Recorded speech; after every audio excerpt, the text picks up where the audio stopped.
Good evening. My name is Nicholas J. Fuentes. Welcome to the 2014 Speech Team Regional Performance. Since the day Trump entered the political arena, the American right wing has become unrecognizable from itself today. The Republican Party insisted for decades that it was made up of colorblind meritocrats who treasured the consent-based morality of the West and the free marketplace of ideas that it offered. But it's since faced a crisis of performative contradictions. And the most incriminating yet somehow previously undetectable issue that's shattered the current right-wing lens is the nation of Israel. And at the age of 18, one kid pointed this out and he saw his entire world collapse around him. No mercy was given and no good faith rebuttal was provided. The response to these mere questions was an orchestrated, malicious, controlled demolition of a child's life and reputation. And if anybody mentioned this extreme reaction, it would only confirm their own personal involvement in the heresy. And so, as intended, nobody came to his defense.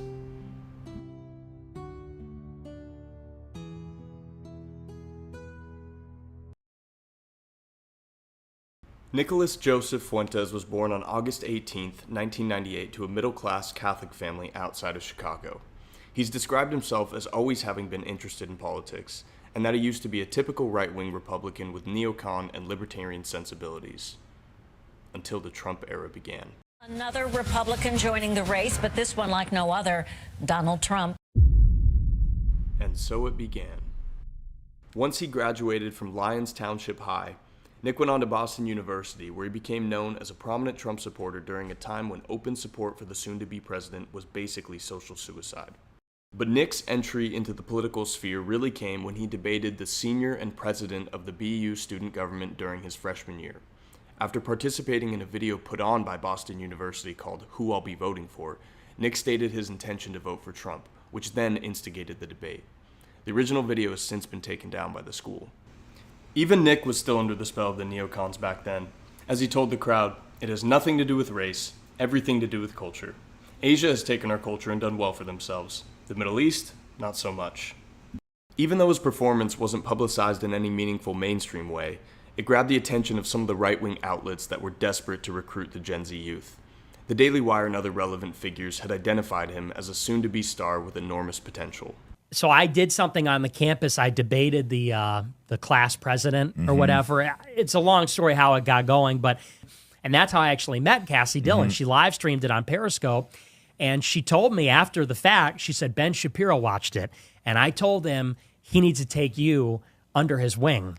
Nick now seemed happy with the trajectory he was on. He started hosting a show on the Right Side Broadcasting Network, which he called America First.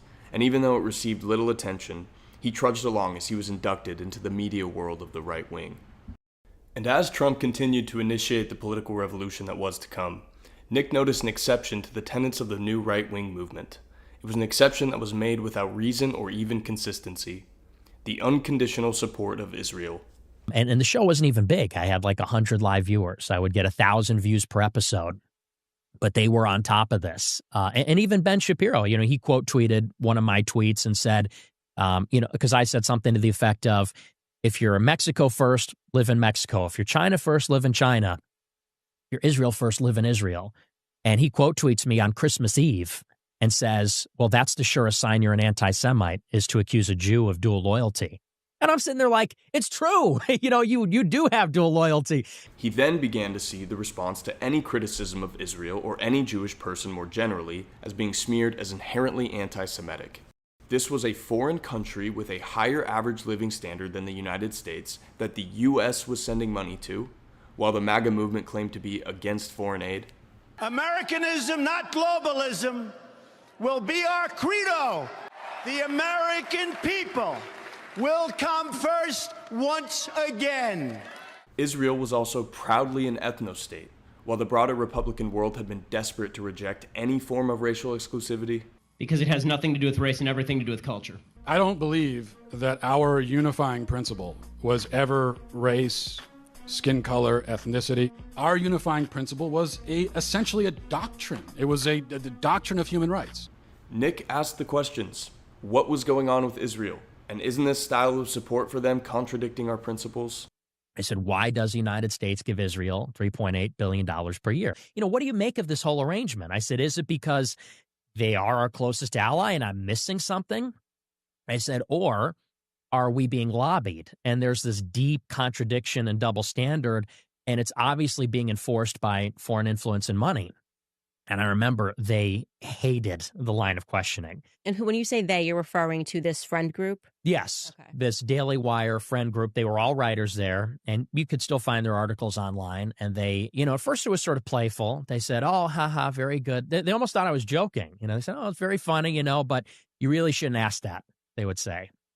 They'd say, there's a good answer for all those questions. They'd say, but the way you're asking it is anti-Semitic, they said. And we're happy to talk with you one-on-one in person, like they're going to teach me how to ask the question. They said, because the way you're saying it, it sounds hateful and it's wrong. 6 years ago to the day, I did a debate on Twitch.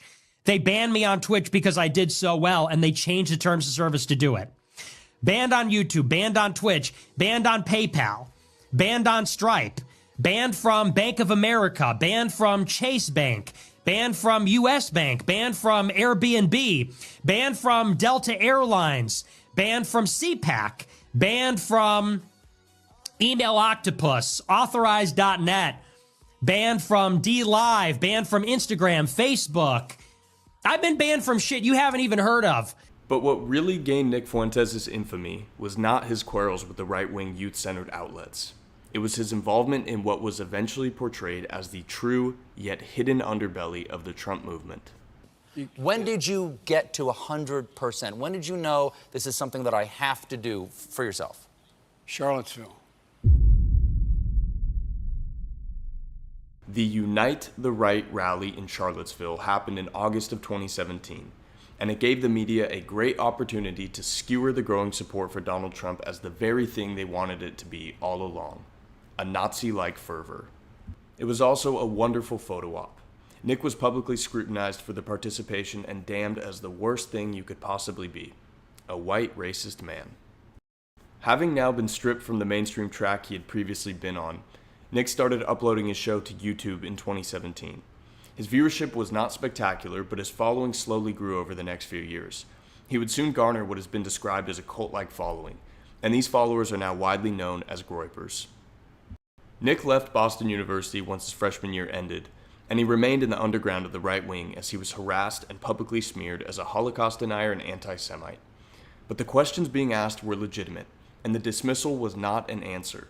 And that is what has become so obvious, that still, no one seems to want to give him an answer. And, this is something that maybe is helpful to explain my mindset. I'm waiting for someone to prove me wrong. I'm pushing on all these narratives, the foreign aid, the Iraq war, all of it. And I'm waiting for someone to tell me, here's all the evidence, the obvious evidence that it isn't all just a big thing. Mm-hmm. It's not just a big conspiracy. And I'm asking in good faith, where is that evidence? Cassie, my friend, and all the rest of them. And instead of getting an answer, I'm getting blocked. I'm getting tattled on. I'm getting clipped out of context. They're selling me out to the left. I'm getting called names. Even with the terrible news coverage, he persisted with a nightly show without any help from a single mainstream right-wing outlet. And he kept asking the questions on the subjects that no one else would touch. And I would even say that the Holocaust falls under this category. When I hear these stories about gassing your own people, stealing and kidnapping hundreds of thousands of kids, bombing orphanages, cutting babies' heads off, it reminds me of all the stories about the Holocaust. Do you even know all of them? They say, for example, about the Holocaust, everyone knows the basic story. I always get grilled about it. They say, do you believe that 6 million died? Do you believe that they used gas chambers? And do you believe that it was a systematic extermination of the Jewish people? Those are the three concrete claims about the Holocaust that they enforce. But did you know that claims have been made by Holocaust survivors at various times in history that go far beyond those three things?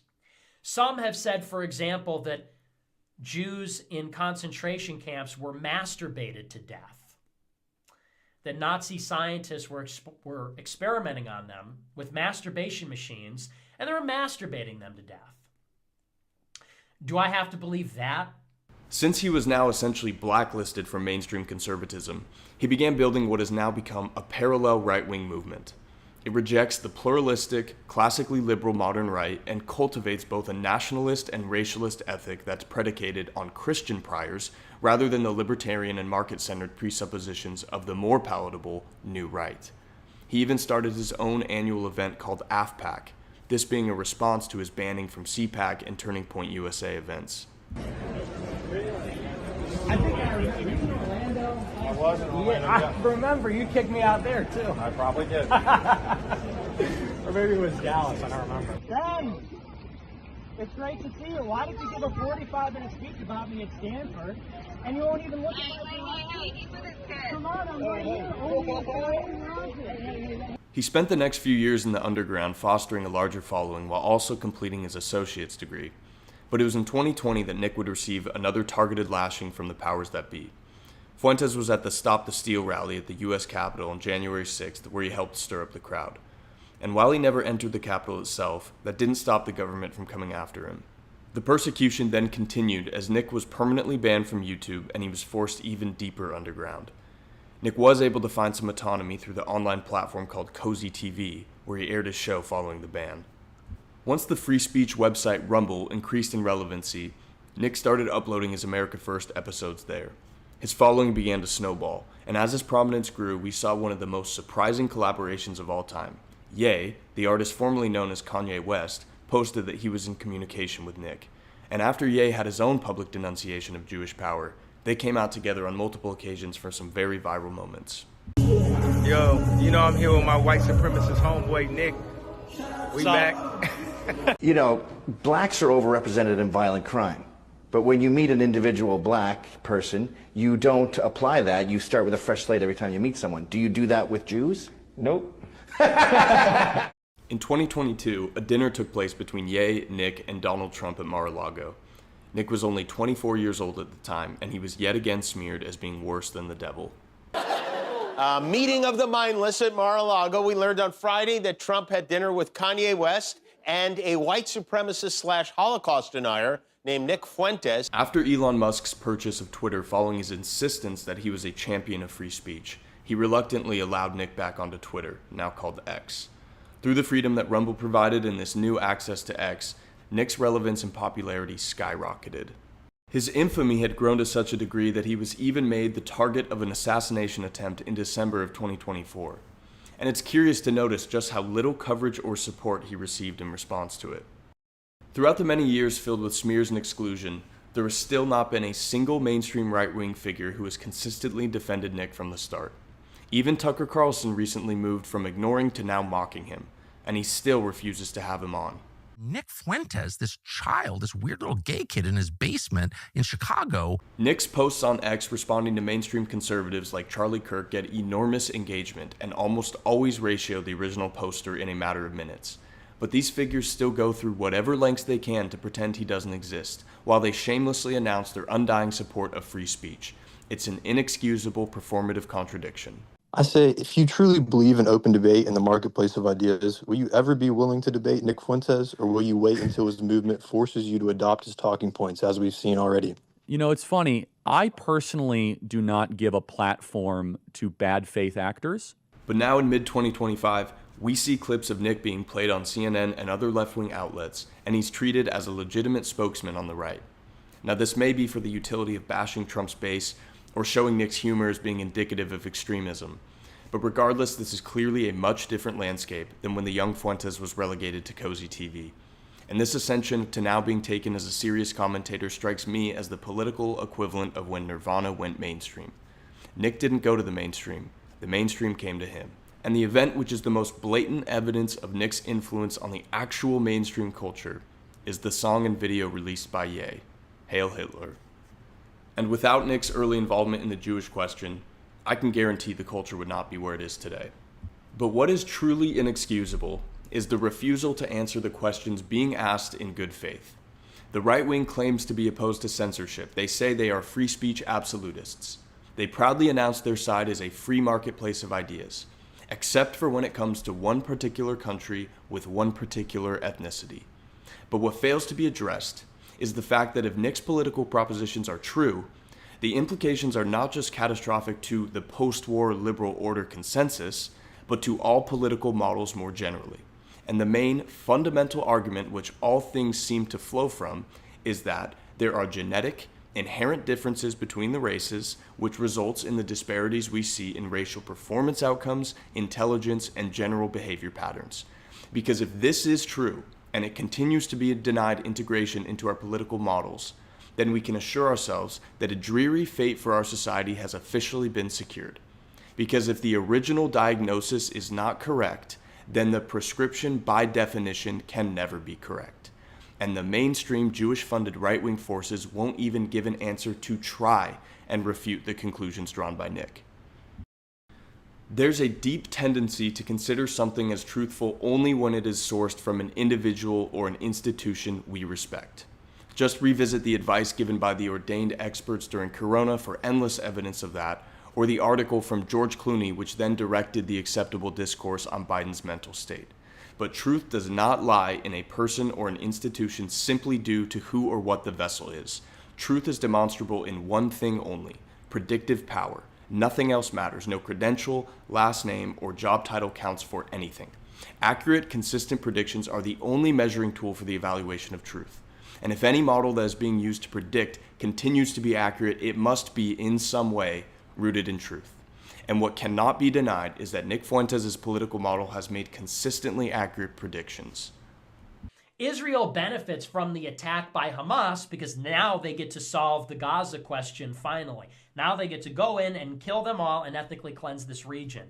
In doing so, they know they're provoking and basically an unavoidable retaliation. There's an unavoidable reciprocal attack by these Iranian militias against Israel. And all that does is give Israel an excuse to do what they always wanted to do, which is to bomb Iran's centrifuges, which is their nuclear program.